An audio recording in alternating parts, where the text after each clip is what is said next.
The deed was nailed straight through the center. Iron nail punched so hard into the cedar post that the paper had torn slightly at the edges, curling in the dry Arizona morning wind like a wound that refused to close. Silas Keating saw it the moment he came around the corner of his barn with a bucket of oats, and he stopped so suddenly that the oats sloshed over the rim and scattered across the dust at his boots. He did not breathe for a full 3 seconds. He read the name at the top of the document once, then again, then a third time as if the letters might rearrange themselves into something that made more sense. Crawford, Mae Crawford. Property description: 160 acres of Keating Creek land, the same 160 acres he had broken his back on for the past 4 years, the same soil he had bled into and buried his best horse in and prayed over during 2 consecutive droughts. His land, nailed to his own fence with a proprietary fury he had not expected from anyone, let alone a woman he had never laid eyes on. He pulled the nail free with his bare fingers, taking the paper with him, and he turned toward the house. She was sitting on his porch. She was not hiding, not crouching, not nervous. She sat in his rocking chair, the one he had built himself from mesquite wood the winter before, with her spine straight and her chin lifted, and her dark eyes fixed on him from across the yard like she had been waiting for exactly this moment, and had prepared herself thoroughly for it. She wore a traveling dress the color of dried sage, road dust on the hem and on her boots, and a carpetbag sat beside the chair with the patient certainty of something that had already decided it lived there. She was maybe 26, maybe 27, with a face that was beautiful in a way that had nothing soft about it, all sharp angles and steady eyes, and a mouth pressed into a line that said she had already rehearsed everything she intended to say and would not be moved from a single word of it. Silas walked the length of the yard slowly, holding the deed in his hand, and he stopped at the base of the porch steps. She looked down at him. He looked up at her. The Arizona sun was just cresting the ridge behind the property, and it threw long copper shadows across everything, and the silence between them was the kind of silence that precedes either violence or something that changes a person's life entirely. "That is my land," she said. Her voice was steady and clear and carried no apology in it whatsoever. "This," Silas said, lifting the paper, "is nailed to my fence, because it belongs attached to that fence. That fence is on my property." "Ma'am," he said, and the word came out measured and carefully controlled, "I have lived on this land for 4 years. I filed at the land office in Tucson. I have receipts and a registered deed of my own, which is currently inside my house, on my property, which is where you are currently sitting." She reached into the small leather bag on her lap and produced a folded document. She opened it with the efficiency of a woman who had rehearsed this gesture specifically. "Registered deed, Territorial Land Office, Santa Fe, 1878. Prior registration. My father, Thomas Crawford, claimed this land in 1873 under the Homestead Act. He proved it up. He built improvements. He paid his fees. He died in March of 1881 and left it to me." She folded it back along its creases. "So you will understand, Mr. Keating, Silas Keating, Mr. Keating. You will understand why I am sitting on this porch." He understood nothing of the kind. He understood only that the morning had begun as a normal morning and had become something else entirely, and that the woman in his rocking chair had eyes that did not flinch and a story that, if true, was going to unravel 4 years of his life with the efficiency of a pulled thread. To understand how the two of them had arrived at this standoff in the copper light of an October morning in 1882, it was necessary to go back to the letter. 3 weeks earlier, Silas had been in Benson, Arizona, picking up supplies and his monthly mail at the general store, when the postmaster, old Percy Finch, had slid an envelope across the counter with an expression that contained more curiosity than was strictly professional. It was addressed to Silas Keating, Keating Creek Ranch, and the return address was a law office in Santa Fe, New Mexico Territory. Silas had stuffed it into his coat pocket without reading it, loaded his wagon, and driven the 12 miles home before he sat on that very porch and opened it. The letter had been from a firm called Aldridge and Voss, attorneys at law, and it had informed him in the careful language of men who made their living being careful with language, that the estate of one Thomas Crawford, deceased, had been reopened by his surviving heir, one Mae Crawford, formerly of Santa Fe, and that the land comprising the Keating Creek property had been identified as part of that estate. The letter had further informed him that Miss Crawford intended to travel to Arizona to inspect the property and assert her claim, and that they strongly encouraged him to gather any documentation he possessed and to be prepared for a formal review of competing claims. Silas had read it twice, then set it on the table inside and poured himself a glass of water, and stood at his kitchen window looking out at the land he had shaped with his own hands for 4 years. He had not panicked. He was not a man who panicked.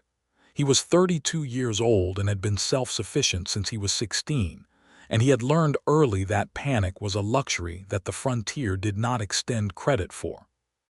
Instead, he had written back to Aldridge and Voss, explaining his position and the existence of his own registered deed, and had ridden to Tucson the following week to pull his original filing documents from the land office there. What he found at the Tucson office had been the beginning of something that kept him awake that night in the lodging house by the rail station, staring at the ceiling with a sensation he could only describe as the specific cold dread of a man who suspects he has been deceived, but cannot yet identify by whom. His deed, filed in 1878, referenced a prior claim clearance issued in 1877 by the Territorial Land Office in Phoenix.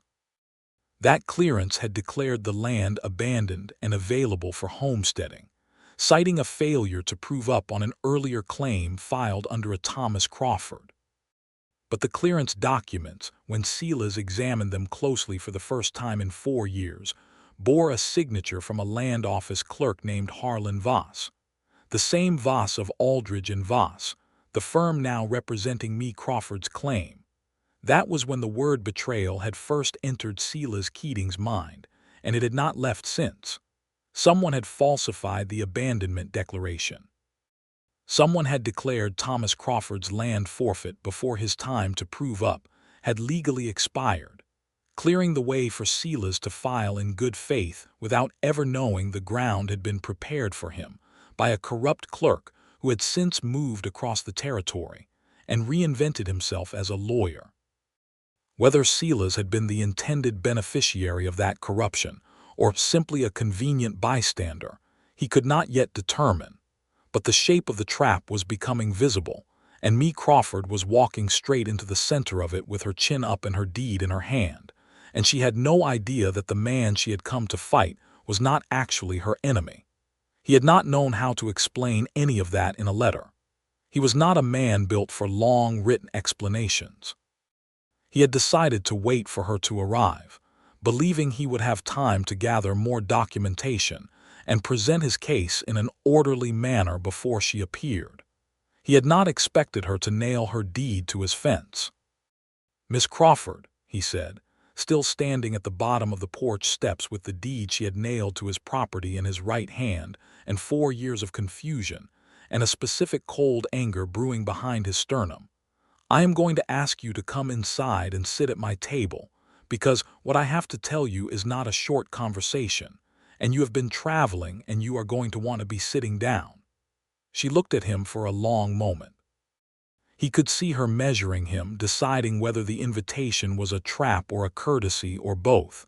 "I am already sitting," she said, "at a table where I can show you documents." Another moment of assessment. She had dark hair pinned up under a wide-brimmed hat, and a few strands had come loose from the journey and lay against her cheek in the October heat, and she did not push them away because she did not want to break eye contact first. He noticed all of this the way a man notices details when he is also trying to manage his breathing. "All right," she said, and stood. She was taller than he had estimated. She picked up her carpetbag herself, not offering him the opportunity to take it, which he noted without surprise, and she walked past him through the front door of the house as if she had been inside it before, or as if the fact that she hadn't was a temporary and soon-to-be-corrected injustice. The interior of Silas Keating's house was plain and organized, which was either the result of careful housekeeping or the result of a man who owned few enough things that disorder required effort. The main room had a table, 2 chairs, a wood stove, a set of shelves with canned goods and a few books, a rifle above the door, and a window that looked out toward the creek for which the ranch was named. Mae Crawford stood in the center of the room and looked at all of it with the expression of a woman cataloging what had been done to her father's land, because that was exactly what she was doing. Silas went to the cedar chest in the corner and lifted the lid and removed a leather folder tied with twine and set it on the table. He untied it. He laid out his own deed, his filing receipt, the letter from Aldridge and Voss, and the copy he had made of the abandonment clearance with Harlan Voss's signature. He pulled out a chair and sat down and waited. She came to the table and sat across from him, and for the next half-hour they read documents together in a silence broken only by the sound of paper being moved, and occasionally the sound of the wind off the desert coming through the kitchen window he had left cracked open. She was a quick reader. He could see her eyes moving across the pages. He watched her face for the moment she reached the abandonment clearance, and he saw it, a tightening around her eyes, a controlled stillness that he recognized as the effort of a person who does not want to show what they are feeling until they have decided what to do with it. She set the paper down. She looked at him. "Harlan Voss," she said quietly, "same name as your lawyer." "He is not my lawyer. Aldridge hired him. He came to me as part of the firm." She paused. "He told me there was no prior claim issue. He told me your filing was the only complication and that it was easily resolved because my father's original deed was senior." She picked up the abandonment clearance again. "This says my father abandoned his claim before he proved up. That is false. I have his letters. He wrote to me every month and he wrote about this land. He built a structure. He cultivated soil. He was here. He died before he could complete the final filing, but he had not abandoned it." "So Voss falsified the clearance in 1877, Silas said. "Declared your father's claim abandoned when it wasn't, cleared the land, and then 5 years later he shows up as your lawyer to walk you into a claim dispute against me. The man who filed in good faith on land he helped clear." She absorbed this. She was very still in the way that certain people become very still when they are operating at full capacity, every internal resource directed toward processing a revelation that changes the shape of everything. "He wanted me to fight you," she said slowly. "Or he wanted us to exhaust each other." Or, she stopped. "Or he wanted the land," Silas said. "And whichever one of us lost the dispute would walk away with nothing, and he would find a way to step in. How would he find a way to do that? I do not know yet. But a man who forges territorial land documents for profit probably has more than one page to his scheme." Mae Crawford looked at him across the table. The hostility that had been in her posture on the porch had not disappeared entirely, but it had been rerouted. She was not looking at him like an enemy anymore. She was looking at him like a man who had just become unexpectedly relevant to a problem she had thought was simple. "You filed in good faith," she said. It was not quite an apology and not quite a concession, but it was an acknowledgement, and he respected it. "I did. I did not know about your father's claim when I filed. I do not believe anyone I dealt with at the time intended for me to know." She stood up and went to the window and looked out at the creek. The October light made the water look amber where it moved between the scrub willow roots, and the cottonwoods along the bank were just beginning to turn yellow at the tips of their leaves. He could see her taking inventory of it from a different kind of place now, not pure possession, but something more complicated. "My father loved this land," she said. "He wrote to me that it was the most beautiful 160 acres in the Arizona territory. He said the creek never went dry, even in summer. He said he was going to build a proper house and send for me when it was done." "He was right about the creek," Silas said. "It's never gone dry on me either." She turned from the window. Something had shifted in her face. not softened exactly but changed in texture. "I need to go to Santa Fe," she said. "I need to look at the original filing documents for my father's claim. If Voss forged the abandonment clearance, there will be a record of my father's legitimate improvements in the original file. That will prove the clearance was fraudulent." "If you prove the clearance was fraudulent," Silas said carefully, "that does not automatically resolve my claim. My filing is legitimate on its face." "I know," she met his eyes. "I am not trying to take your land, Mr. Keating. I came here ready to fight for it because I thought you were a squatter using legal process to steal from a dead man's estate. But that is not what you are." "No," he said, "it's not." Another silence.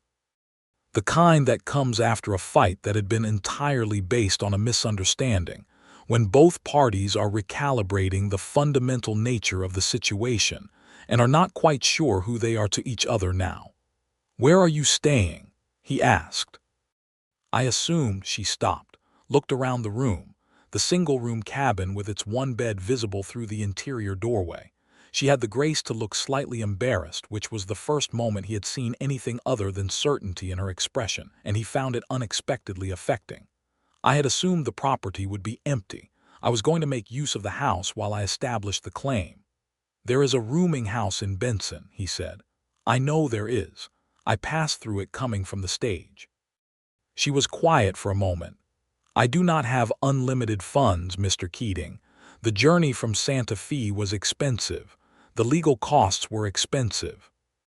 My father left me the deed and a modest amount of savings, and I have been careful with them, but I did not budget for an extended hotel stay while I sorted out a complication I was told did not exist." He looked at her. She looked at him. "The barn," he said. "There is a partition in the back with a cot and a privacy screen. It's what I use when I have a hand helping during calving season. It's not elegant." "I have slept in worse," she said, and he believed her. "And you should know," he said, leaning forward with his forearms on the table, "that Harlan Voss knew you were coming here. If he's engineering something, he may want to know how it plays out. We should be careful about what we say in town and to whom." She looked at him steadily. "Are you suggesting we work together? I am suggesting we have a common enemy, which is something."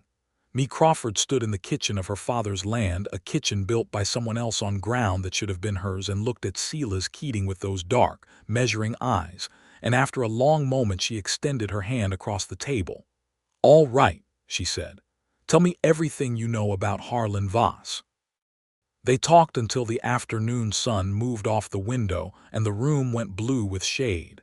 And Mae made coffee on the wood stove because she needed something to do with her hands, and she had found his coffee on the shelf.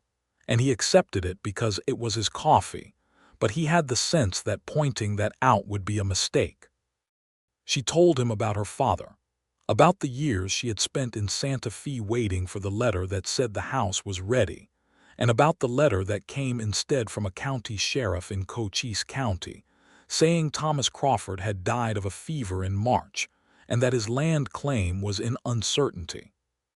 She told him about the months she had spent trying to understand the legal situation, about hiring Aldridge because he was the only firm in Santa Fe that handled territorial land disputes, and about meeting Harlan Voss, a smooth and reassuring man who had told her the path forward was clear, and that she simply needed to present herself and her deed, and the matter would resolve in her favor. And Silas told her about the 4 years. About arriving in Arizona with 2 horses, a wagon, $500 in savings from 6 years of cattle work in Texas, and a determination to own something permanent. About filing at the Tucson land office and being told the land was clear. About building the fence first, because a rancher's first job is to define what is his, and then the cabin, and then the barn, and then slowly beginning to build a herd from a small starting stock. About the first drought year when he lost 8 head and almost lost his nerve. About the second drought year when the creek held and saved him. About the neighbors he had slowly come to know, the Perez family 2 miles east and old widow Haverford to the north.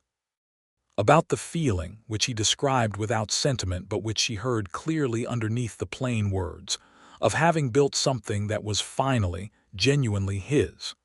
When he finished, Mae was quiet for a while. The afternoon light was going gold and the coyotes were beginning their sunset conversation somewhere out past the east pasture.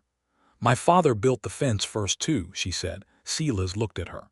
"He wrote to me about it. He said, first you fence your ground, then you fill it." She paused. "It's the same fence, isn't it? The cedar posts?" He nodded slowly. "Some of them. I replaced a few sections that had rotted, but the line posts along the north boundary, those are the originals." She looked out the window toward the north fence line, visible in the distance. Her father's hands had put those posts in the ground. She pressed her fingers to her lips briefly, a gesture she probably did not know she was making, a gesture that was the only outward sign of the grief she was managing very privately underneath the practical exterior. Silas saw it and looked away, because some things deserved their privacy, and because looking at her in that moment was doing something to his chest that he was not ready to examine. She slept in the barn that first night, on the cot behind the partition, and Silas lay in his bed in the cabin and stared at the dark ceiling and thought about Harlan Voss and forged documents and the specific nature of betrayal by systems that are supposed to be trustworthy, and also, at intervals, he thought about the way Mae Crawford had held her coffee cup with both hands and frowned at the legal documents with the focused intensity of a woman who had trained herself to treat her emotions as irrelevant until the work was done. She was the most self-possessed person he had met in 4 years of living largely alone on the frontier. She was also, he was fairly certain, operating at about half her actual capacity because she was exhausted and grieving and furious, and holding all of it extremely tightly. He thought about this more than was strictly necessary and eventually told himself he was thinking about it because it was relevant to understanding how she might behave as a partner in the upcoming conflict with Voss. He believed this for about 5 minutes before he admitted to himself that it was not entirely true and went to sleep. In the morning she was already up when he came out to the barn at dawn, and she had made friends with his horses in the way that people who have spent real time around animals do, not by offering treats, but by standing quietly near them until they came to her on their own terms. His bay gelding, a stubborn animal named Grant who had not let a stranger touch his face in the 4 years Silas had owned him, was standing with his nose against Mae's shoulder while she read through her documents for what appeared to be the 3rd or 4th time. "Grant does not usually let people near him," Silas said. "He checked me out for about 10 minutes first," she said, not looking up from the papers. "He's thorough. I respect it." Silas fed the horses and thought. Well, they rode to Benson that morning to send a telegraph. Mae wanted to contact her father's former neighbor, a man named Art Gruber who had been on an adjacent claim in 1875 and 1876, and who, she believed, had witnessed her father's improvements to the property and might provide testimony that the abandonment declaration was false. Silas wanted to telegraph a friend in Tucson, a man named Davis who worked at the land office and who owed him a favor, to ask whether the original abandonment clearance could be pulled and examined. In Benson, Percy Finch watched them come into the telegraph office together with an expression of such intense and barely concealed curiosity that Silas considered explaining but ultimately decided against it. The telegraphs were sent. They picked up supplies and mail and turned back toward the ranch. On the road home, which was 12 miles of red dust desert track with the Santa Catalina Mountains blue in the north and the dry grass bending in the afternoon wind, Mae said, "Tell me about Voss. What does he look like? Have you seen him?" "Once, in Tucson 2 years ago at the land office. I didn't know who he was then, just saw him conducting business. Medium height, dark coat, the kind of man who knows how to stand still in a room in a way that makes him look important." He paused, very careful voice, every word exactly the weight he wants it to be. "Yes," she said, "that is him." She said it with the particular flatness of someone who had trusted a person and now felt the betrayal of that trust as a physical texture in their mouth. "He came to me as the solution. He was kind and professional, and he explained everything in detail, and he made me feel like the path forward was clear. She stopped, adjusted. I was grateful to him. That is the worst part. I was grateful. Hidden motives are designed to make you feel that way, Silas said. That's the trap. If the motive was visible, it wouldn't work. She turned to look at him from her saddle. He was riding his bay beside her, and the wind was pulling at the brim of his hat, and his profile in the afternoon light was serious and weathered in the way of a man who had spent years doing physical work in hard sun. He looked, she thought, like someone who had never set out to deceive anyone in his life. That was either genuinely true or a very good performance, and she found herself leaning toward genuinely true with a certainty that was perhaps a little faster than it should have been. "What is your dark past, Silas Keating?" she asked, because she had decided to be direct with him in all things. He looked at her sideways. "That is a pointed question. I am a pointed person." He was quiet for a moment, watching the road. "Texas," he said finally. "I worked cattle for a man named Barrow for 6 years. He was not an honest employer in the ways that mattered to me. He ran cattle over land claims without permission, bribed county officials, fired men who asked questions. I asked questions. I left with what I was owed and nothing extra, and I came to Arizona to build something I would not be ashamed of." "Were you ashamed of what you did for Barrow?" "I was ashamed of knowing and not leaving sooner. I stayed 2 years longer than I should have because the pay was steady and the work was familiar. I told myself it wasn't my business. It was a form of cowardice that I dressed up as practicality, and I have never done it since." She was quiet for a moment. "That is a more honest answer than I expected. You asked a direct question. Most men give indirect answers to direct questions." "Most men," he said, "are afraid of what direct answers might cost them." She looked at the road ahead. The ranch was visible now in the distance, the creek willows gold in the afternoon light, the fence line running straight and true toward the north boundary post her father had set into the Arizona ground 7 years ago. Something moved in her expression that she did not quite suppress in time, and he saw it, and he said nothing, which was exactly the right thing. The reply from Davis at the Tucson land office came the next morning via a messenger who had ridden out from Benson overnight, because Davis was a man who understood urgency. The message was brief and significant. The original abandonment clearance document in the territorial files showed signs of alteration on the improvement date notation.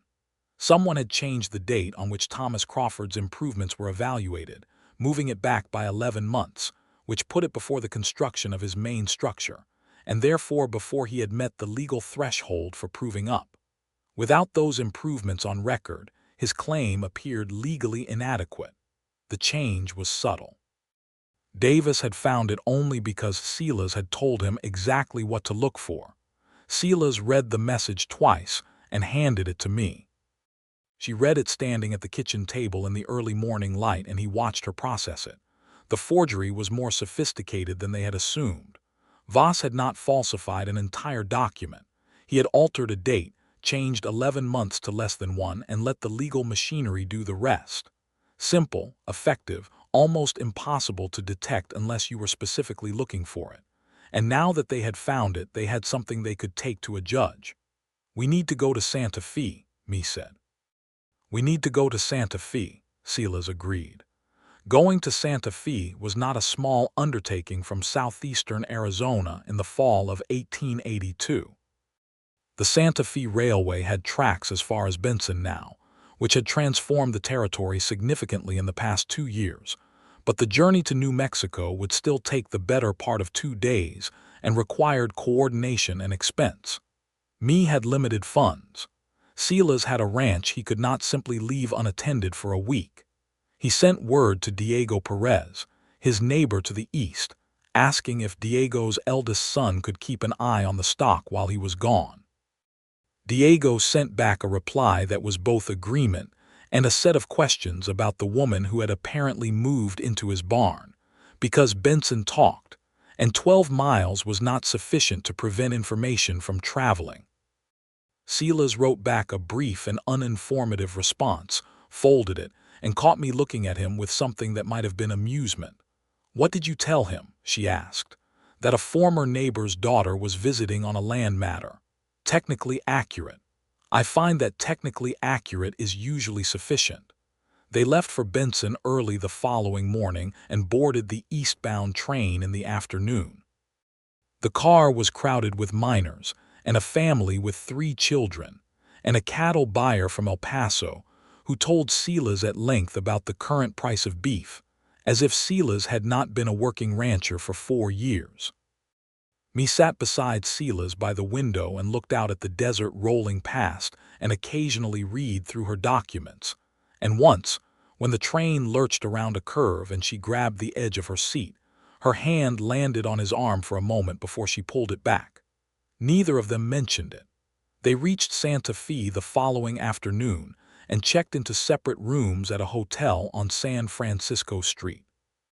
It was a modest place, clean, with a restaurant attached that served actual hot food, and me ate her meal with the focused appreciation of someone who had been living on camp provisions for 2 weeks.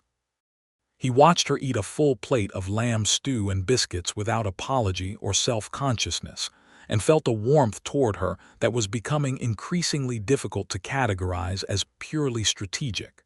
In the morning, they went to the Aldridge and Voss office on Palace Avenue. Me had deliberately not sent advance notice. She wanted the advantage of surprise, which she explained to Silas on the walk over as a matter of strategy, and which he agreed with while privately noting that she was also angry enough to want to see Voss's face when he understood that his scheme had been discovered, and he felt that was entirely fair. Aldridge and Voss occupied a suite of rooms above a dry goods store. A young clerk met them at the door and went to announce them, and me told him not to bother announcing them, which flustered the young man considerably, and then she walked past him down the hallway toward the inner office. Harlan Voss was at his desk when they came through the door, and Silas assessed him in the first 2 seconds. Medium height, dark coat, the kind of stillness that was trained rather than natural, and a face that, when it saw Mae Crawford and then Silas Keating standing together in his doorway with the particular energy of people who have recently discovered something significant, performed a masterful instantaneous adjustment from surprise to warm professional welcome that told Silas everything he needed to know about how good the man was at deception. "Miss Crawford," Voss said, rising. "What a pleasant—" "Sit down," me said. He sat down. She laid the copy of the abandonment clearance on his desk. She laid Davis's telegraph message beside it. She laid her father's original deed. She laid 3 of her father's letters, which described his improvements to the land in specific detail with dates that did not match the altered record. And then she put her hands flat on the desk and leaned forward and looked at Harlan Voss with an expression that Silas Keating would remember for the rest of his life, because it was the expression of a woman who had gathered every piece of evidence required, had been patient and methodical and restrained, and was now done being any of those things. "You altered the improvement date on my father's claim," she said. "You forged the abandonment clearance in 1877. You cleared the way for another man to file in good faith on land that was legally still my father's.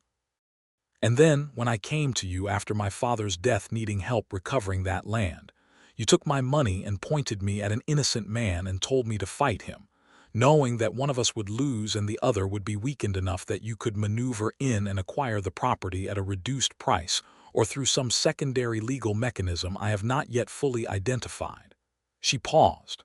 "Which was it? What was the end of the scheme?" Voss looked at her for a moment. He was a man accustomed to controlling rooms, and he had clearly spent the first 10 seconds of their confrontation deciding whether there was a version of this he could manage his way out of. He looked at Silas. He looked at the documents. He looked back at me. "I don't know what you think you found," he began.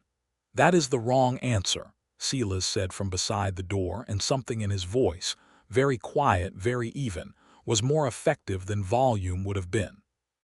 The full story came out in pieces over the following hour, partly because Mae was relentless and partly because Aldridge, who had been summoned by the flustered clerk, and who had arrived with the expression of a man who did not know exactly what his partner had been doing but had suspected something for some time, turned out to have considerably less loyalty to Voss than Voss had assumed. Aldridge was not a corrupt man, just an incurious one who had hired a capable junior partner without looking too closely at his background.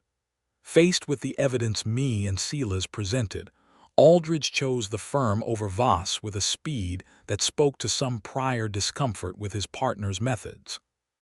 The scheme had been more complex than their original theory. Voss had, in 1877, been working as a land office clerk in Phoenix, and had been systematically identifying legitimate homestead claims that could be quietly cleared by document manipulation, then establishing arrangements with land speculators who would file on the cleared land and hold it until Voss was in a position to acquire an interest. The Keating Creek land had been one of several properties he had targeted in this manner, but he had been slow to execute his secondary acquisition plan because he had moved to Santa Fe and reinvented himself as a lawyer, and the risk of returning to the territory to pursue the properties was high. Mae Crawford's arrival, seeking help with her father's estate, had presented itself as an opportunity to handle the Keating Creek matter through legal proxy. If Mae won the dispute, Voss planned to acquire her claim through a deed arrangement. He had buried a fee clause in the legal agreement she had signed that would have entitled him to a significant percentage of the recovered property's value. If she lost, the land remained in Silas Keating's hands, and Voss had a separate plan involving a false lien he had been preparing to file against Silas based on a fabricated debt from his Texas years. It was, in the end, a scheme built on the specific vulnerability of people who had no one to look out for them. Isolated homesteaders, a woman alone, a man without connections, the frontier's particular dark past of exploitation through legal mechanism. Aldridge, having absorbed all of this with increasing pallor, agreed to assist in presenting the evidence to the territorial court, and to represent Mae's legitimate claim at no further charge as restitution for his firm's role, however passive, in the situation. Voss, who had made the mistake of attempting to leave the office through the side door approximately 40 minutes into the conversation, had been firmly and physically redirected back to his chair by Silas Keating, who had said nothing during the entire redirection, but had simply stood in the doorway with a look that communicated the full weight of 4 years of hard work and good faith and honest living, and what it felt like to discover that someone had been trying to take it. They spent 3 days in Santa Fe working with Aldridge and a territorial court clerk to prepare the formal challenge to the fraudulent abandonment clearance. The clerk, a meticulous woman named Mrs. Esperanza Torres, who had worked in the territorial courts for 15 years and had, she informed them without being asked, seen this kind of document manipulation before and found it personally offensive, moved their case forward with the focused energy of someone who takes institutional fraud as a professional insult. On the second evening in Santa Fe, Silas and Mae ate dinner at a restaurant near the plaza. It was quieter than the previous meals had been, because the urgent work of the day was done for the moment and the next step was waiting, and without the propulsive energy of immediate crisis, there was a space between them that had not existed before, a space that was not uncomfortable exactly but was present and notable. Mae was looking at the small square of window glass in the restaurant wall, which showed the evening sky going deep blue above the adobe roof lines, when she said, "I owe you an apology."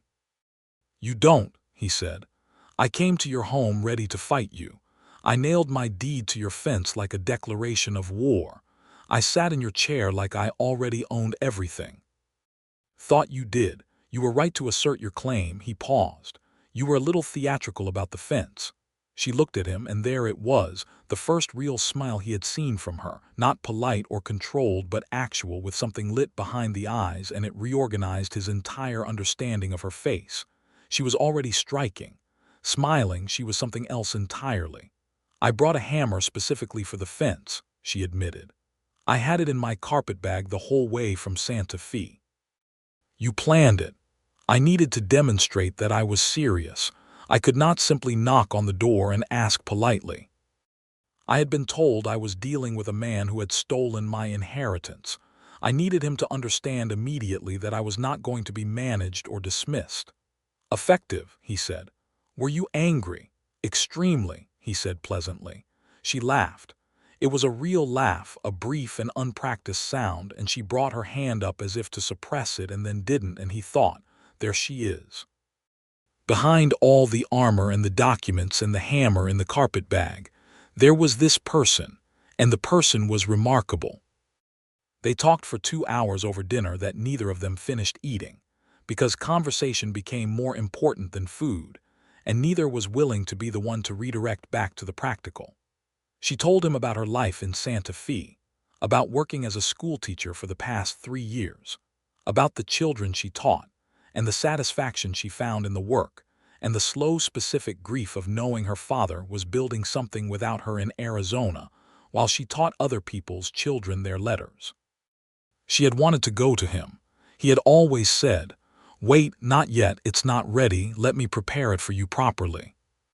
He had been proud, and that pride had cost them the last years they would have had together. Silas told her about the loneliness of the ranch in a way that he had not told anyone, because there was no one to tell. The specific loneliness of having built something beautiful in a place where beauty was hard-won, and having no one to show it to. The creek in the evening when the light went golden and the birds came down to the water. The sound of the wind in the cottonwoods. The way the mountains looked after a rain when the sky turned a particular shade of washed blue that did not have a name. He had described none of these things out loud before, and discovering that the words were available when the right person was listening was a thing that sat in his chest in a warm and slightly alarming way. They walked back to the hotel in the dark Santa Fe evening, past the plaza with its lights and the sound of someone playing guitar somewhere inside a building, and at the bottom of the hotel staircase, Mae stopped and turned to him. She was 3 steps above him on the stairs, which put their faces at the same level, and the lamplight from the sconce on the wall fell across her features in a way that made him breathe carefully. "Silas," she said, and it was the first time she had used his first name, having maintained the formal address with a consistency he had noticed and been slightly tormented by. "Me," he said, and he watched her register that her name and his voice sounded different from how she had expected it to sound. "The land," she said. "When this is resolved, the deed question, the fraud, all of it, what do you want to happen with the land?" He had been thinking about this since the first morning on the porch. He had thought about it every way a practical man could think about it. "I want to keep the ranch I built," he said. "I want to keep the 4 years of work and the fence posts and the creek and the herd I've built from nothing. I want the land." She held his gaze. "So do I, it's my father's land." "I know," he said.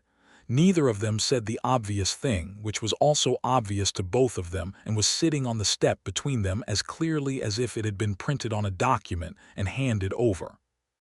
They had arrived at this moment from opposite directions, and the thing they had arrived at was not in conflict with itself, not if they were willing to consider a different kind of solution than the one either of them had brought to Arizona in the first place. "Good night, Silas," she said. "Good night, Mae." She went up the stairs. He stood at the bottom for a moment, and then he went out the front door and sat on the hotel step for a while, looking at the stars over Santa Fe, which were the same stars that looked down on Keating Creek 150 miles southwest. And he had a very direct and honest conversation with himself about the state of his own feelings that resulted in the conclusion that he was, with remarkable efficiency, falling in love with a woman he had met 4 days ago over a deed nailed to his fence. He considered the evidence. He found it compelling. In the morning, Mrs. Torres delivered the good news that the territorial court had accepted the fraud documentation and issued a preliminary ruling suspending the 1877 abandonment clearance pending full review. Harlan Voss had been removed from the practice of law in the territory, effective immediately, and a referral had been made to federal authorities regarding the land fraud scheme, which appeared to involve multiple properties across Arizona and New Mexico. Aldridge had provided a complete accounting of the fee arrangement and voided the clause that would have entitled Voss to a portion of Mae's recovered claim. The land question itself, who held the legitimate title between Mae Crawford and Silas Keating, was referred to a federal land commissioner for final determination, a process that the clerk estimated would take approximately 3 to 4 months for a full ruling. In the interim, both parties held their respective documented claims, and neither could be removed from the property. They rode the train back to Benson in a mood that was significantly different from the outbound journey. The urgency was replaced by something more open, less driven by emergency, and the desert rolling past the windows felt like something being returned to them rather than something threatened. Mae slept for part of the journey, her head tipping slightly toward his shoulder before she caught herself and straightened, and he sat very still during the part where she was tipping toward him. At the Benson station, collecting their horses and tacking up for the ride home, Mae said, "I would like to stay on at the ranch. While the ruling is pending, if that is acceptable to you, I'll continue to use the barn room." "The barn room is not a permanent situation," he said. "I know, but I was going to say that I'll build a partition in the main room, put up a wall, give you a proper bedroom. You are not spending the winter in the barn." She looked at him. "That is a significant amount of work for a situation that may resolve in 3 months with one of us leaving. Or it resolves with neither of us leaving," he said, and the words landed in the afternoon air between them with a weight and a clarity that surprised them both with its directness. Mae Crawford looked at Silas Keating across the Benson livery yard with the October sun on her face and her horse beside her in her father's land 12 miles west, and she said, with the particular honesty of a woman who is done pretending that practicality is all she lives by, "Is that what you want?" "Yes," he said. "Is that what you want?" She was quiet for a moment, but it was not an uncertain quiet. It was the quiet of a woman who has already decided and is giving the decision the respect of a proper pause before she speaks it aloud. "Yes," she said, "I think it is." They rode the 12 miles home together in the late afternoon, and the horses walked well together, and the conversation moved easily from the practical to the personal and back. And when they came over the rise above the ranch and saw the creek, and the cottonwoods, and the cabin and the fence in the golden last light of the afternoon, it was the first time either of them had looked at it without the shadow of conflict overlying everything, and it was very beautiful in a way that felt new. Over the following weeks, the ranch became something neither of them had quite anticipated, a collaborative space that slowly took on the character of two people learning each other's rhythms. Silas built the partition wall in the main room using pine lumber he brought from Benson, and Mae helped fit the planks and drove nails with a competence that made him feel he had perhaps slightly underestimated the depth of her practical skills, though given the hammer in the carpetbag he probably should not have. She taught school 3 days a week in Benson, having arranged a temporary position with the Benson School Board within a week of returning, because she was not a woman who sat still without purpose. He worked the ranch, ran the stock, repaired fences that winter had begun to test. In the evenings they shared the main room and the kitchen and the 2 chairs at the table and talked and read, and sometimes sat in comfortable silence that was better than a great deal of conversation Silas had heard in his life. The Perez family came to dinner one Sunday in November. Silas had known Diego Perez and his wife Consuela for 2 years, and they arrived with their 4 children and a pot of Consuela's red chili that was the finest thing Silas had eaten in recent memory. And the evening was warm and noisy, and full of children running between the cabin and the barn. And Consuela watched me and Silas with the attentive satisfaction of a woman who sees something forming correctly and approves. At the end of the evening, walking the Perez family to their wagon in the dark. Diego shook Silas's hand and said very quietly in Spanish, and then in English to make sure Silas had not missed it, "Do not be slow about this one, my friend. Some things you cannot afford to be slow about." Silas went back inside and found me washing the dishes and told her what Diego had said, and she went very still for a moment over the wash basin and then said, without turning around, "Diego Perez is a wise man." "I have thought so for some time," Silas said. She turned around. Her hands were still damp from the washing. He was standing near the table, close enough, and the lamplight was making the room feel small in the specific way that enclosed spaces feel small when two people who are paying close attention to each other occupy them. He covered the distance between them in 3 steps, which was all the distance there was, and he looked at her for one long moment that asked all the questions that needed asking, and she answered them with a look that was direct and certain and absolutely without ambiguity. And then he kissed her, and she kissed him back with a thoroughness that suggested she had also been thinking about it for approximately 2 weeks and had opinions about how it should be done. They stayed in the kitchen a good while longer than the dishes required. The ruling from the Federal Land Commissioner came in January 1883, 3.5 months after they had filed the challenge, which was faster than expected. Mrs. Torres, it turned out, had written a detailed letter to the commissioner's office personally, which had significantly accelerated the timeline, and for which Mae wrote her a thank you letter that took several drafts to adequately express the depth of her gratitude. The commissioner's ruling was thorough and careful, as such things were when conducted properly. It found the 1877 abandonment clearance to be fraudulent and void.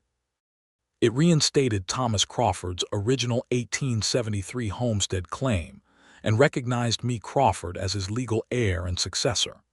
It also found that Silas Keating's 1878 filing, having been made in good faith against a fraudulently cleared parcel, had been conducted without knowledge of the underlying wrong, and that he was therefore not in bad faith.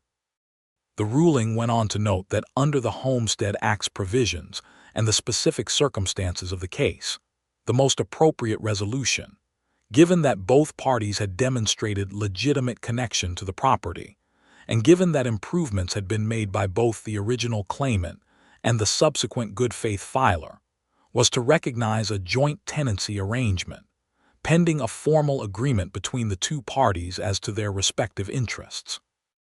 Mae read this portion of the ruling aloud at the kitchen table in January, and when she finished she looked up at Silas, who was sitting across from her with his coffee in his hand and an expression that was attempting neutrality and not entirely succeeding. "Joint tenancy," she said. "Pending a formal agreement between the two parties," he said.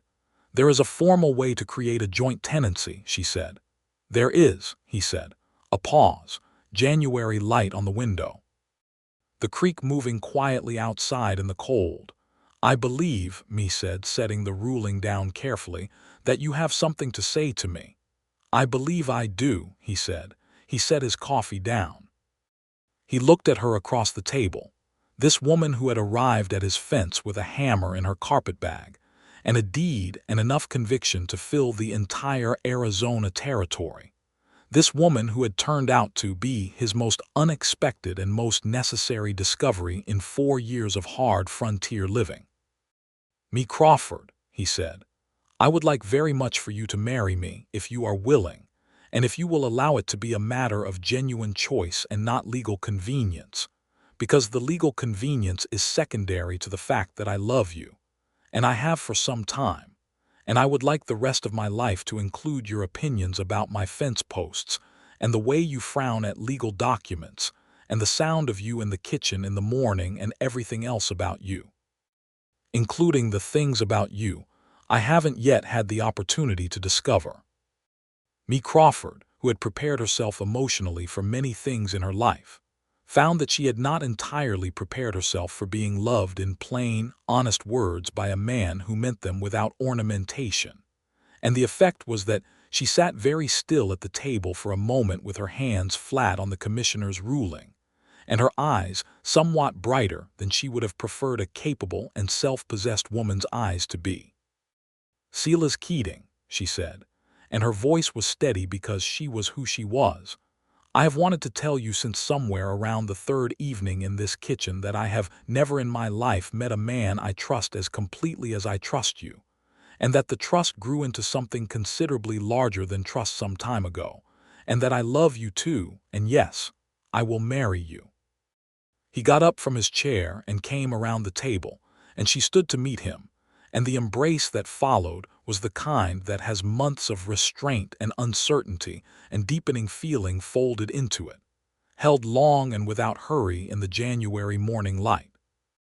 While outside the cottonwoods along the creek stood bare-branched in the cold air, and the land 160 acres of red desert soil and amber creek water and cedar fence posts, and 4 years of Silas's work, and 7 years of her father's dream, rested quiet and finally, completely settled under the clear Arizona sky.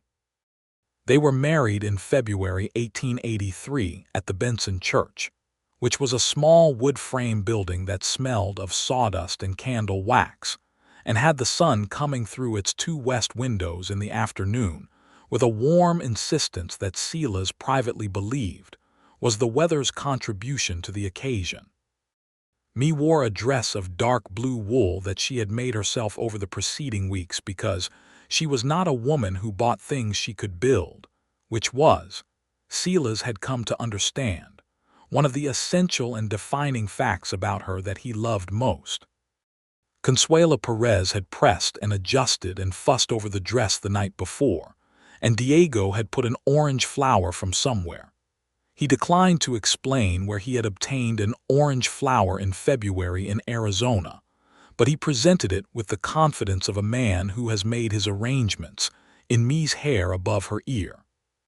Art Gruber came from New Mexico, the neighbor who had witnessed Thomas Crawford's improvements in 1875 and 1876, an old man now with a white beard, and a voice that cracked on every sentence but who embraced me in the doorway of the church with the gentleness of someone who had known and respected her father, and was glad to see the land come right in the end.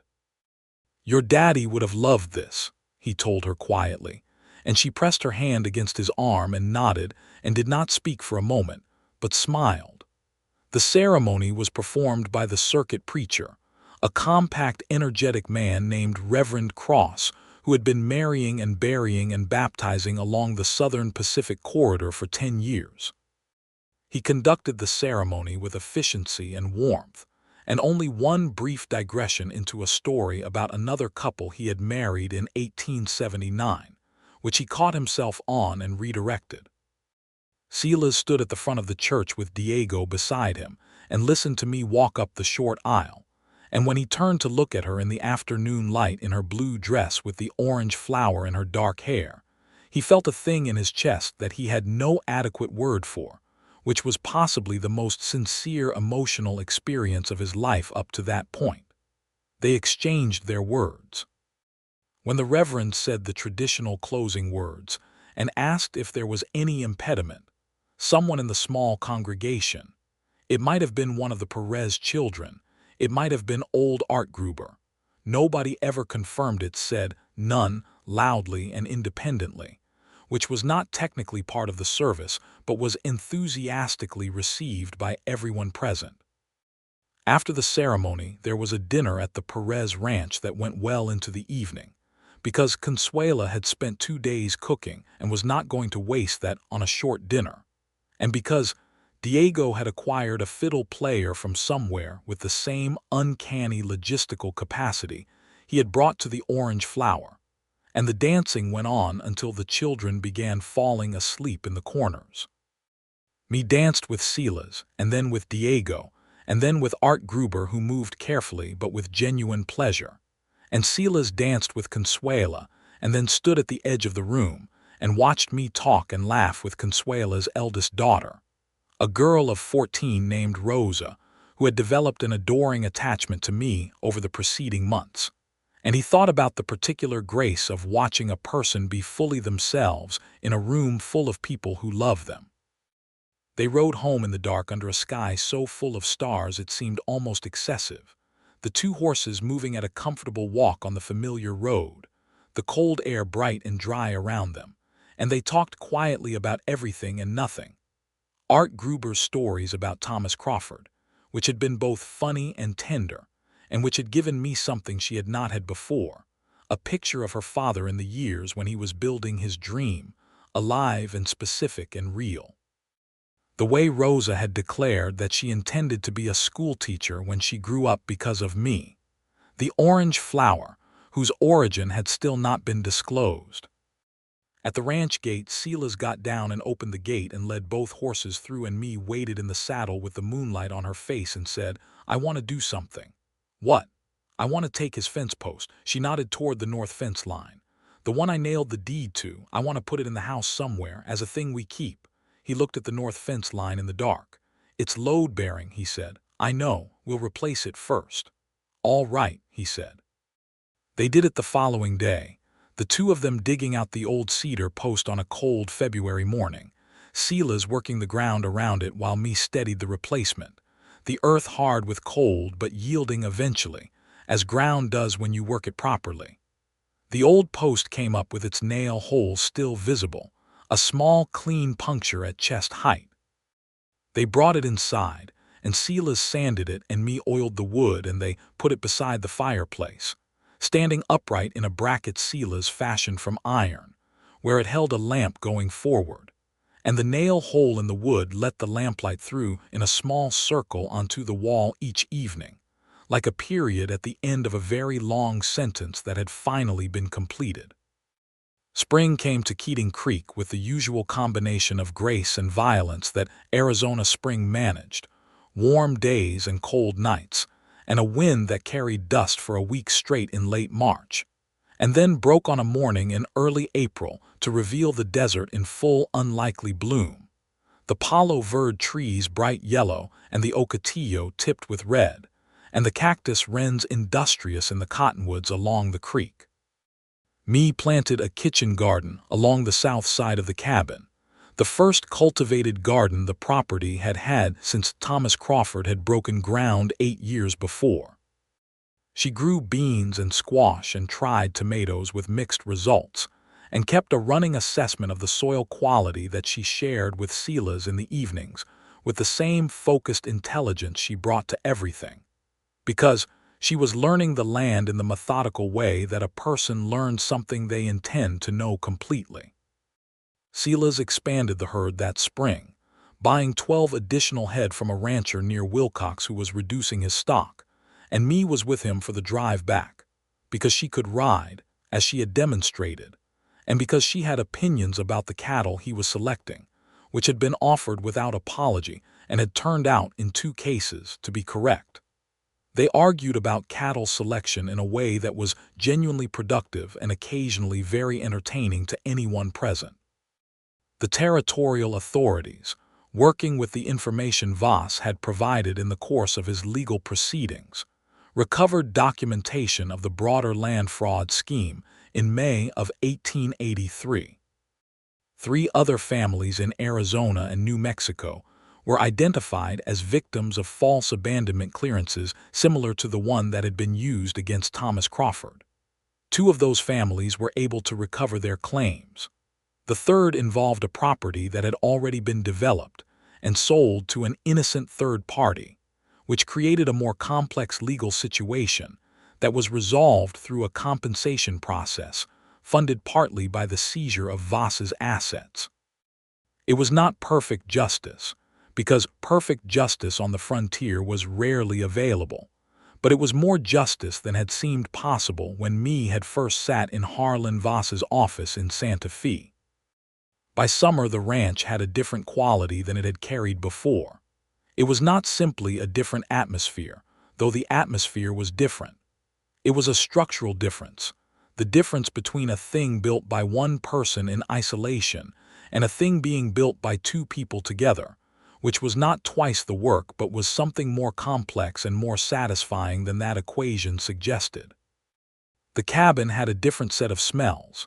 Me's herbs drying on the kitchen beam, the occasional smell of fresh bread on the mornings she had time, the particular smell of her books mixed with the smell of his leather, and the outdoor air that came through the windows. Her voice was part of the sound of the place. The sound of her moving in the kitchen before he was up in the morning had become something he oriented himself by without being aware of doing it. He told her this one morning in July when she caught him standing in the bedroom doorway with his boots in his hand listening to her make coffee, and she turned from the stove and looked at him with an expression that combined warmth and what was definitely amusement. "You are a very quiet man who is occasionally very unexpectedly forthcoming," she said. "Is that a criticism?" "It is an observation. One of my favorite things about you." She poured his coffee and set it on the table. "One of many." In September, Mae discovered she was carrying a child. She told Silas in the evening after supper, while they sat on the porch in the September warmth with the creek moving below them and the first stars appearing above the eastern mountains. And she told him with the directness that was characteristic of her, straightforward and clear, but with a particular softness underneath it that he had come to recognize as what she looked like when something mattered more than she knew how to say. He sat very still for a moment. Then he put his arm around her and drew her close and pressed a long kiss to her hair, and they sat together in the quiet of the September evening with the specific happiness of people who have come through something difficult and arrived somewhere genuinely good, and for a long while neither of them needed to say anything at all.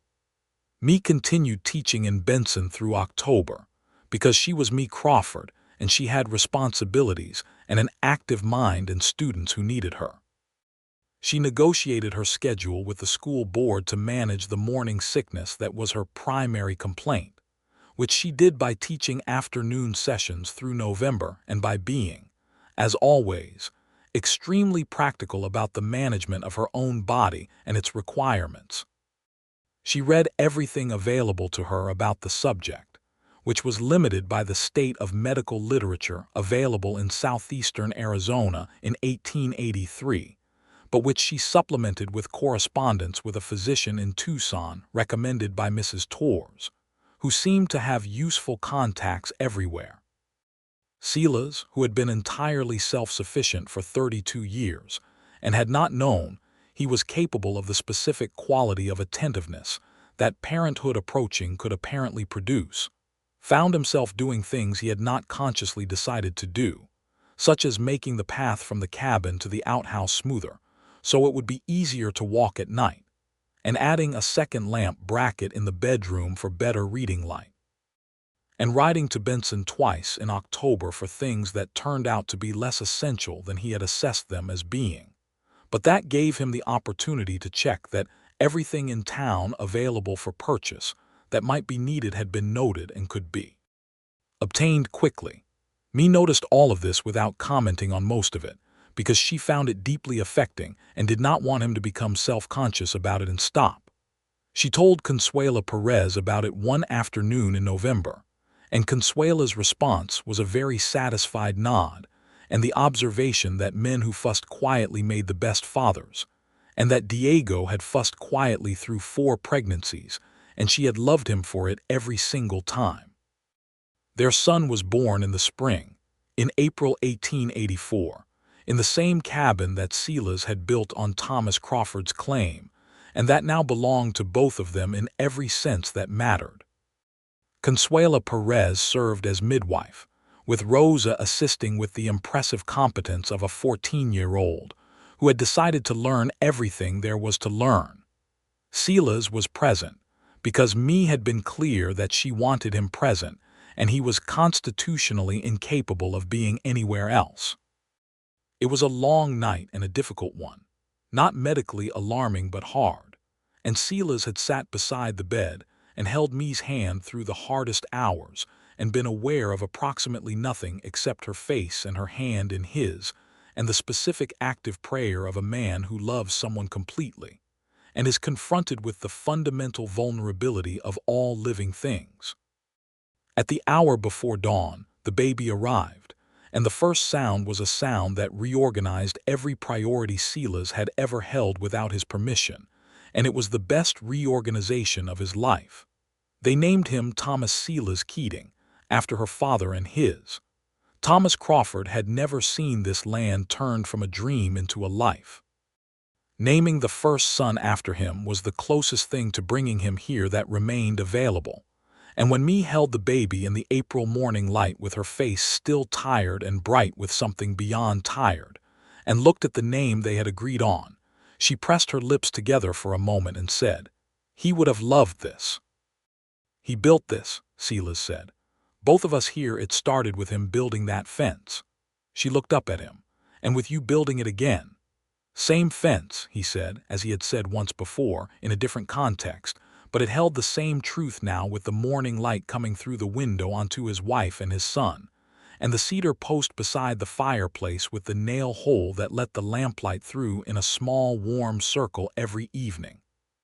Thomas was a cheerful baby and a demanding one, who had his mother's dark eyes and his father's disposition toward deliberate focused attention to whatever had engaged his interest, and who was adored with the uncomplicated and total generosity that the Perez children brought to everything, arriving as a delegation most Sunday afternoons to examine his development and offer opinions. Rosa appointed herself his unofficial educational consultant before he was 2 months old, and was already preparing a theory about when he should begin to learn his letters. The ranch continued to grow through the following years. In 1885, Silas added a second pasture and bought additional stock, and hired a permanent hand, a young man from Sonora named Ernesto, who was hardworking and serious, and who, within 3 months, had become so thoroughly integrated into the operations that it was difficult to imagine the ranch without him. Mae began teaching full-time again when Thomas was weaned, expanding to a permanent position in Benson that she rode to 4 mornings a week on a mare she had purchased with her own wages, a gray horse she named simply the Gray, who had as firm and particular a personality as any of the people Mae knew well. In 1886, they had a daughter, Lily June Keating, who arrived on a June morning with a promptness and efficiency that her mother appreciated, and her father described as making the occasion feel sudden. Lily was a blonde baby, which surprised everyone slightly and delighted Consuela Perez immensely, and who very quickly demonstrated a personality that was neither her mother's methodical intensity nor her father's quiet steadiness, but something entirely its own, a bright and fearless disposition that meant she was everywhere at all times and usually pleased about it. The spring of 1887 brought a good rain year, the best the area had seen in a decade, and the creek ran high and the grass came in thick, and the cattle fattened well, and the kitchen garden produced more than the house could eat, which meant Mae was putting up preserves in late summer with Rosa Perez's help, the kitchen smelling of sweet chili and tomatoes. While Thomas sat under the table, eating the rejected ends of things, and Lily moved between the kitchen and the porch with the purposeful energy of a child who is not entirely sure what she is looking for, but is committed to finding it. Silas sat on the porch in the evenings of that summer and looked at the land. 160 acres of Keating Creek, the same creek that Thomas Crawford had written home about in his careful letters. The creek never goes dry, Mae. He had been right, it never had. The cottonwoods along it were broad and tall now, trees that had been saplings when Silas first arrived, and their roots were deep in the creek water, and their shade in summer was the best shade on the property, and the children played in it through the afternoons while Mae read on a blanket nearby, and Silas worked the fence line or mended tack in the barn and came by regularly to check. One evening in August, he came to the blanket under the cottonwoods and sat beside me, who was reading a book on territorial history that she had ordered from a bookseller in Tucson, and Thomas was asleep against her leg, and Lily was chasing a horned lizard with the absolute certainty of a child who intends to catch it. Mae looked up from her book when he sat down, and she had that expression she sometimes had, unhurried and fully present and warmly specific to him, which still did something to his chest with the same reliability it always had. "Good fence?" she asked, because that was where he had been. "Good fence," he said. "Your father's posts are still holding on the north line." She smiled. "Of course they are, he put them in properly." He did, he looked at the creek. "I want to add another room before winter. For Thomas, he and Lily need their own spaces." He paused. "And I was thinking about a proper sitting room for you to have somewhere to read that is not the bedroom or the kitchen." She looked at him. "You know I am entirely content reading in the kitchen." "I know you are content," he said. "I want to give you more than content." She closed her book and leaned her head briefly against his shoulder in the August evening shade, with the creek moving beside them and the lizard successfully evading Lily's pursuit somewhere in the roots, and Thomas sleeping with the deep total unconsciousness of a small child who has used up everything he had that day and found it sufficient. "You already do," she said. "You already have." He built the room addition in the fall, with Ernesto's help and Diego Perez's opinions about the roofline, and it was done before the first cold came. Mae put her books on a proper shelf along one wall and moved her writing desk from the bedroom, and the room smelled of new pine for weeks, which she said she liked, which made the building of it feel retroactively worthwhile in a way that was distinct from the practical satisfaction of the construction itself. Art Gruber died in November of 1887, peacefully in his sleep in his house in New Mexico, at the age of 71. Mae received the news by letter from his son. She sat at the kitchen table with the letter for a while, and Silas came in and read it over her shoulder and put his hands on her shoulders, and she covered one of his hands with hers. Art had been one of the last living connections to her father in the years before the ranch. She wrote a long letter back to his son, about who Art had been to her father and therefore to her, and about the ways in which testimony and memory are forms of justice that the legal system cannot provide. In the spring of 1888, Mae was offered a position as head of the Benson School, which was expanding as the town grew along the railway. She and Silas talked about it over several evenings with the thoroughness they brought to decisions that mattered, examining the practical implications and what she wanted, and what the work was worth to her. She took the position. It meant longer days and more administration, and occasionally less patience at the end of the day. And it meant the work she had started doing in this territory, as a temporary position, had become something permanent and shaped by her own hands, which was very much what she had intended without quite knowing it when she began.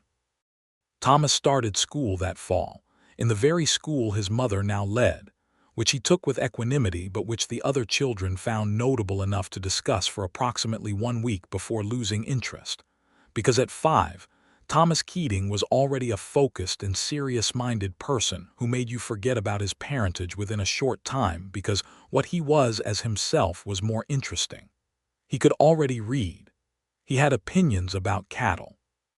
He wanted, apparently and inexplicably, to learn to play the fiddle, which Diego Perez cheerfully undertook to arrange. Lily, at 2, had successfully caught 2 lizards, released them both after examination, befriended the chickens that Silas had added to the homestead that spring, and developed a theory that the gray mare understood what she was saying if she spoke clearly enough, which she tested with dedicated regularity. She probably was not entirely wrong, because the gray was that kind of horse. The land office final deed consolidation, formalizing the joint tenancy as a marital property deed in the names of Silas Keating and Mae Crawford Keating, had been completed and filed in Tucson in early 1884, shortly after Thomas was born. The single document sat in the cedar chest in the corner of the main room alongside the originals, beside Thomas Crawford's letters and Silas's original filing receipt, and the copy of the fraudulent abandonment clearance that they had kept as a record, and as a reminder that systems could be corrupted, but that corruption could also be found and confronted by 2 people who were willing to work together. Mae had added a small note to the file in her precise schoolteacher's hand. Land dispute resolved, January 1883. Silas Keating and Mae Crawford, joint tenants. Thomas Crawford's claim honored. The truth was not permanent, but we made it hold.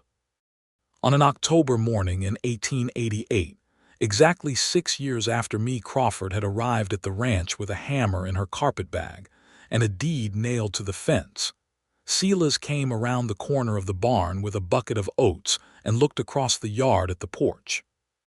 Mae was sitting in the rocking chair, the same mesquite wood rocking chair he had built that winter long ago, with Lily on her lap and a cup of coffee in her hand, and the morning light coming over the ridge and falling across the yard in long copper shadows. Thomas was sitting on the porch steps eating an apple and reading a book simultaneously with the focused inefficiency of a 6-year-old who has not yet been made to choose between pleasures. Silas stood with the bucket of oats and looked at the porch. 6 years ago he had stood in the same spot with the deed in his hand and his heart banging in his chest, and this woman looking down at him with her chin lifted and her eyes steady, and everything about the next years of his life entirely unknown and extremely at stake. He remembered the specific quality of that moment, the sharp morning air and the copper light, and the conviction that the day had taken a turn that was going to cost him something. He had been right. It had cost him the simple and somewhat lonely self-sufficiency of a life built entirely alone. It had cost him the specific freedom of a man with no one to answer to and no one to worry about and no one to disappoint. He had paid that cost gladly. He would pay it again. Mae looked up from the porch and saw him standing there, and she smiled at him with the full specific warmth she had for him, the smile that he had seen for the first time in that Santa Fe restaurant when she admitted to the hammer in the carpetbag, the one that was not strategic or composed but entirely real. "You are standing in the middle of the yard with that bucket," she said. "I know," he said. "Are you going to feed those horses, or do they wait until you are finished thinking about whatever you are thinking about?" "I was thinking about the day you arrived," he said. Thomas looked up from his book. "With the nail?" he asked, because this was a story he knew. "With the nail," Silas confirmed. "You were very angry," Thomas said with satisfaction. "I was." "And then you were not angry anymore," Lily contributed, having been following the conversation with more attention than her apparent focus on the porch railing had suggested. "And then I was not angry anymore," Silas said. "Correct." Mae looked at him across the morning yard with the coffee cup in her hand and her children on the porch steps, and the creek moving below the cottonwoods behind the house, and the cedar fence posts running north along the property line toward the mountains. And her expression held everything that needed saying, and said it clearly.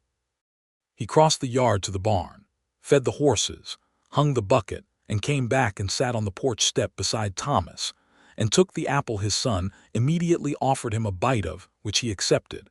And Mae put her hand on the back of his head briefly as she passed him going inside for more coffee, and his son went back to his book, and his daughter resumed her conversation with the porch railing. And the October sun came fully over the ridge, and the ranch lay quiet and bright and entirely, permanently, irreversibly settled in the clear Arizona morning.